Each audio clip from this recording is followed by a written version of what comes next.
Yeah, bro, old people never cease to amaze me, bro. It's like you're gonna get mad at a 300-pound motorcycle. So while I was ripping through the city on my way here, I had a guy stop me in a Chevy Bolt. He was an old man, probably between his 40s and 50s. Scruffy beard, baseball cap on, driving a crappy Chevy Bolt or whatever. And this guy made a point to get up next to me, lean out of his car, point his finger right at me, and said, "That's not legal. You can't ride that." It's like, what? Like, I didn't know what you're talking about. I'm still in break-in. I'm not doing anything illegal. I'm literally riding this bike at the speed limit. No wheelies. This bike only has, what, 327 miles on it. It's literally impossible for me to do anything illegal right now. I'm just like, I didn't know what to say. My cameras were off. I don't know. I didn't want any interaction, so I just pulled away. But I was thinking about that moment. I'm like, how does this dude look at this bike? First of all, giant tail hanging off, plate light right there pointed right at my temporary tag, reflectors, turn signals. How do you look at this and be like, how is it not street legal? What? Does it really look that much like a dirt bike? And I guess it does. By the time he rolled up and he rolled away, by the time my camera would have turned on after me hitting the button, it would have been over anyway. So I was just like, dang, man, that's kind of cool. There's an epidemic of people who just can't mind their own business. This thing needs an exhaust so badly. Oh no. Well, luckily I'm dropping this thing off to get the exhaust on it today, so I don't have to worry about that anymore. But yeah, but like with that exhaust on there as well, you're really gonna sit here and say that this bike isn't street legal? Okay, pal. Anyway, intro aside, sorry, I had this video planned out today, and that just happened on the way over here.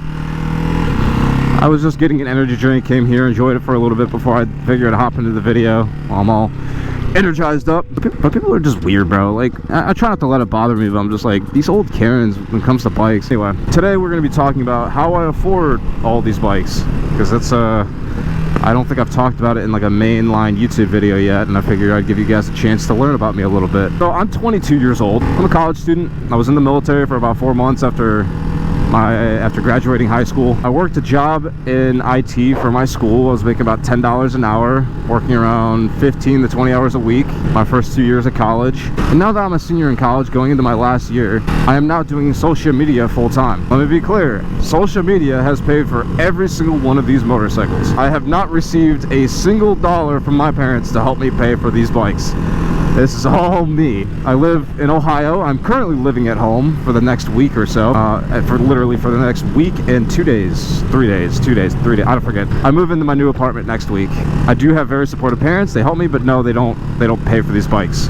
These bikes are all paid and bought for, they're all in my name, and they're all paid for by social media. How did I get started on social media? Well, it originally started back on TikTok. It was my first platform. It's still my biggest platform to this day. It's where I get my most views. It doesn't pay me the best anymore, but TikTok is where I started. So I had a friend after I got home from the military, after I was medicaled out, I had a friend who was also denied military service because of his extensive football history. Started on TikTok. He had about 20,000 followers, and I was really impressed on how quickly he blew up. And I was like, wow, dude, I really want to get into that too. And so he encouraged me to start making videos, and so I did. I started making these short little gym videos, and that's how I first started on TikTok. I think I quickly gained around 10,000 followers, just mainly doing gym content, and then I soon split off into motorcycle content because that's what I was more passionate about. As much as I love the gym, motorcycles to me are where it's at. I will never get tired of this stuff. So I started making more and more motorcycle content, and that's just, to me, that's where the passion was at. And for about 2 years, I was basically doing it for free, funding my social media escapades off of my $10 an hour IT job in college. Brutal, right? Basically making nothing. And there was a period in last year, 2023, just after I bought my Ducati V2, I completely stretched myself way too thin, and I borderline could call myself bankrupt. I mean, if it wasn't for the fact I owned 2 motorcycles at the time, I really pushed my finances to the point where I think I only had like $500 in my bank account left, and that was dwindling very quickly. After buying my Ducati V2, didn't have full coverage on any of my bikes, a base minimum, could barely even afford to register them. It was bad, and it was looking like I was gonna have to give up on the dream very shortly. Burned through all my money, and then, lo and behold, TikTok started paying me right towards the end of that. Right as I was basically broke, TikTok swooped in and saved me. And from then on, it's history. That's when I really started to blow up. I was making tons of money off of TikTok at the time. I almost didn't feel the need to go into any other platform. But then I was told by other content creators I should be diversifying as much as possible, and so around the end of summer I started diversifying into YouTube and Instagram, and thank God I did, because now TikTok has a cap of around $4,000 a month. While that's enough to live, it would definitely not be enough to fund the continuation of different types of motorcycle content and the trips I take. It would be enough to survive off of for sure, but yeah, TikTok caps your earnings off of views, like the ad revenue that you make off of views, at $4,000 a month. There's other ways you can make content through like sponsorships and like doing TikTok shop and stuff like that, but I freaking hate that type of content. I hate it with a passion. I'll never do it, and I'd rather just make no money at all than make content like that. So that's why I don't do TikTok shop.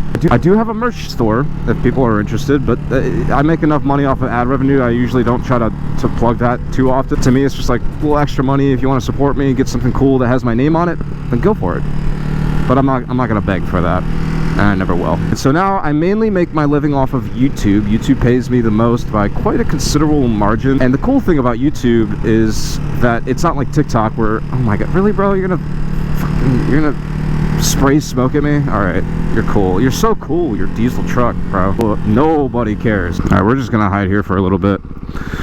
If that dude wants to spray smoke at me, then we're not gonna deal with that. I'm just gonna wait here for a little bit. What's up? A Hyper 698 Ducati. Just came out earlier this year. What's up? I got earplugs in. I can't really hear too well. I was trying to read your stickers. Oh yeah, right. That's small. I can't blame you for not seeing it from there. It just came out earlier this year. I got a KLX 300, and it's a lot faster than mine, I'm sure. A little bit, I'm sure. I'm getting the exhaust on later today, so. Go. What was that? I'm getting the exhaust for it put on later today. Exhaust for this is $3 grand, so. A lot. You're saving a lot more money, trust me, brother. Yeah, and it's probably just as fun to ride. It's just not anywhere close to as quick. I'm still in braking, or else I'd do a little wheelie for you, but. Yeah, just get it. I got it this 3 days ago, so. KLX for like a year now, and I'm already ready to sell it. I've been riding bikes my whole life, and I really wanted a dirt bike just to ride off road. And I'm like, literally. why buy a fucking dirt bike that I'm only gonna be able to ride like 5 or 6 times a year when I can buy this and I can ride it to work. I work 7 minutes away from home. So Yeah. I can't be on a crotch rocket anymore. Yeah. I learned how to wheelie my S1K, and I was like, okay, maybe I need to stop doing wheelies at 100 and maybe have fun at like, let's go like 30 and pop it up.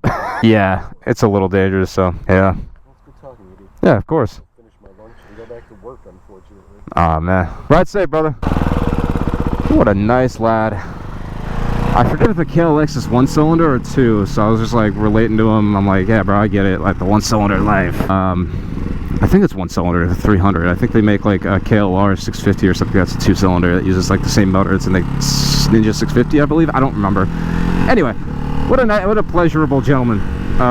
YouTube pays me the absolute most out of any platform right now, and the thing is about YouTube, it's not like TikTok where like a video just blows up and then it dies down and you make like no money for the rest of its existence. No, YouTube, if a video blows up, that video continues to get views over a very long period of time, pretty much forever as far as I can tell. I've only been doing YouTube for around a year, and from what I can tell, it seems like it just continues on and on and on. Same with shorts. It just like, if you have a short that blows up, it just continues to get views forever.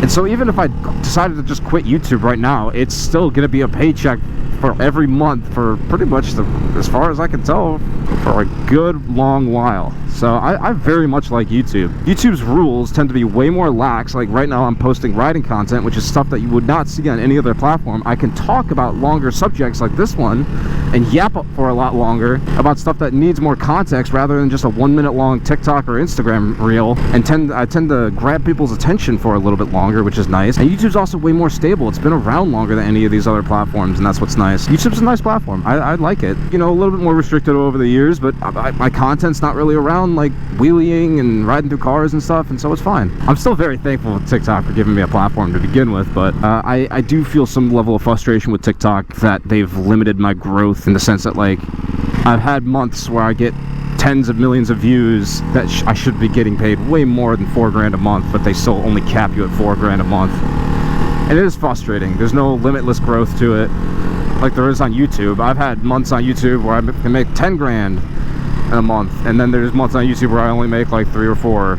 It just kind of depends on how hard you're willing to work and what happens that month, because I can't really control the content that happens in these videos. Like if a cop decides to pull me over, it's gonna be a great video. Or if someone decides to come up and yell at me or something, that's gonna be a great video. But these more like normal talking one-on-one type videos usually don't do as good, but it's nice to get it out and talk sometimes and answer some questions that people tend to have. So now let's get to the part of the episode where I describe what I would recommend someone want to do if they want to be like me. So I grew up watching people like David Lade, the Stradman, various other gaming YouTubers, and I noticed that you could make a lot of money online. Making these videos is pretty easy. Filming them, editing them, it's all stuff that's you can learn how to do in your basement. I was all self-taught. I didn't have any professional learning. I do this all myself. It's very possible. And if you guys think that you have something interesting that you know how to do or enjoy doing, sometimes it's just something that you really enjoy doing and are okay with doing every single day, like me with riding. I'm not the best at riding or anything like that. I just love doing it, and I feel like I have interesting things to say about it. So find something that you're good at or like doing, record it, edit it, learn how to do all those steps, and then post it and see if you can garner an audience by doing that. The problem is not everybody can do that. The internet is a very big place, and there's a lot of people that create content on this platform. A lot of people will create very good content on this platform that get like 100 to 200 views that you'll never hear about. Gathering an audience on any platform is one of the hardest things you can do. And like I said, with people creating good contents and getting better every single day, there's some people that will just never be able to find that audience, and you have to be prepared for that. When choosing to do something on social media, you have to have a backup plan. You hear all these stories about these content creators I've personally learned about that go into this with no backup plan. They burn the bridges behind them, they burn the boats, whatever. It sounds cool in theory, but what you're hearing is all the success stories. You're not hearing the ones that didn't make it. And I promise you, there's more people that didn't make it at doing this than there are people who did. So have a backup plan. Don't quit your day job to start posting on content before you even have made anything. If you're gonna start posting on social media, you have to start while you're already doing something else. For me, I was working part-time in IT while going to school full-time. That was 2 things I already had going on when I first started posting. You just have to have something else going on, because what's going to end up happening is a year from now, let's be generous and say you have 12 months worth of stuff saved up to get you through. You're going to end up spending a lot of money because content is very expensive to make. Oh boy. Alright, well, that's unfortunate. Trust me, it's just better to have a job while starting a new one. And by that I mean it's better to have a job while starting to make content. It sucks because it's a lot of extra work, but trust me, it's better than the alternative. And another thing, when to move to LA and start all that, I don't know, because I haven't done that and I don't think I ever will. Networking with people is a pretty good thing. I wouldn't say it's essential. I have had some pretty good videos with other content creators, and I more or less hang out with them because I like them, not because of it's good for views or, a lot of them that I hang out with have less following than me. I literally just hang out with them because I like hanging out with people. It's cool. It's not for clout or anything like that, it's just for fun. But networking with people is a good strategy that a lot of people use to help themselves blow up. That could be a good tool to use, but moving to a new area costs a lot of money. You're leaving a lot of your old friends behind, and you are burning bridges when you do that. So that's another reason why I kind of don't do that. There's a lot of stop and go today. I'm just looking for roads I can open this thing up because I'm trying to get miles. So my recommendation for when you're starting content is to start small. Don't quit your day job. Continue to make money in some capacity while you're spending it.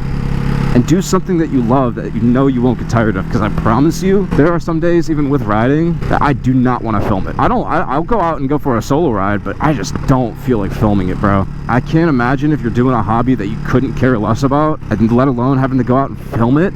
Oh, it's tragic. I don't want to imagine that. So make sure whatever you're doing, you truly enjoy it, because people are also going to be able to see through that as well.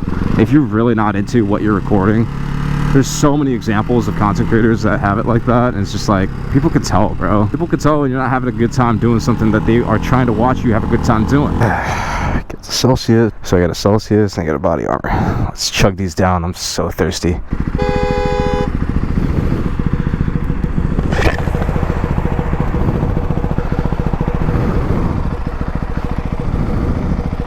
Yeah, bro, old people never cease to amaze me, bro. It's like you're gonna get mad at a 300-pound motorcycle going around you at a red light. Like, when you're doing under the speed limit, just Am I hurting anybody? No, I took off way fast than what you're gonna do. Honestly, bro, that's how you want to live your life, just living miserably, getting mad at people. It's totally your prerogative. Be my guest. And to all the old guys I see out there in Ducatis and sport bikes, living your best life, keep doing what you're doing. You guys are fun. But to the old guys in the minivans honking at me, wah, wah, wah. Find a better hobby. What's up? I like your bike. Oh, thank you, brother. Appreciate it. Alright, boys, this is where I'm going to end the video. Today I'm getting the exhaust put on the 698, so we're just going to call it here. Hopefully the exhaust livens this bike up a lot, but we still have, where are we ending off today's video at? 408 miles, so she still has about another 100 miles before the break-in's complete, so we'll get the exhaust on it, finish up the break-in on Tuesday, and then there we go. This thing will be complete. Anyway, I hope you guys enjoyed the video. Like the video if you enjoyed, subscribe if you want to see more, and that'll be it. So that's my favorite thing about this bike, bro. Just the sound.